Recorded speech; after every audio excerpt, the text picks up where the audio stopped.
Le dernier Conseil des ministres de l'année 2013 s'est tenu ce jeudi 19 décembre au Palais présidentiel sous la présidence du président de la République Alassane Ouattara. On peut le dire, l'année 2013 s'achève sur une nouvelle d'importance, la couverture maladie universelle.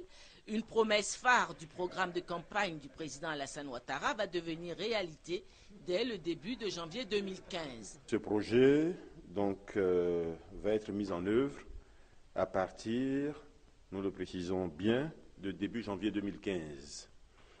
Il s'agit à partir de maintenant de commencer à mettre en place donc tout le dispositif et tous les organes pour permettre donc au 1er janvier 2015 de démarrer effectivement la mise en œuvre de cette couverture maladie universelle qui va concerner donc toute la population résidant en Côte d'Ivoire et qui va permettre de lever la difficulté de l'accès aux soins parce qu'on n'a pas d'argent.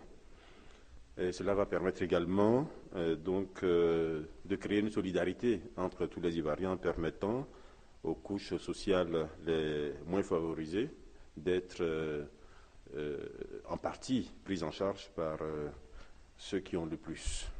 La campagne Café 2013-2014 s'ouvre demain vendredi 20 décembre. Le prix d'achat garanti aux planteurs est fixé à 620 francs le kilogramme de café, tout comme lors de la précédente campagne.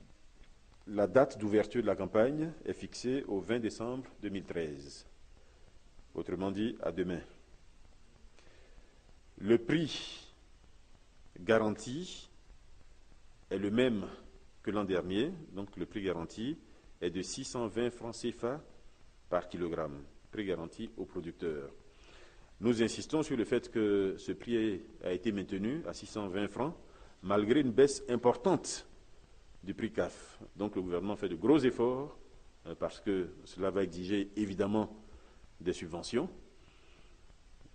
donc qui sont autorisées par le chef de l'État et par le gouvernement, pour permettre le maintien du prix bord champ du café à 620 francs CFA pour la campagne qui débute donc le 20 décembre 2013.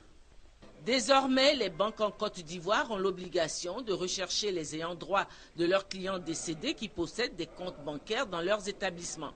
À ce jour, il existe 800 000 comptes dormants dans les banques en Côte d'Ivoire, des comptes dormants, c'est-à-dire des comptes dont personne ne vient réclamer le contenu.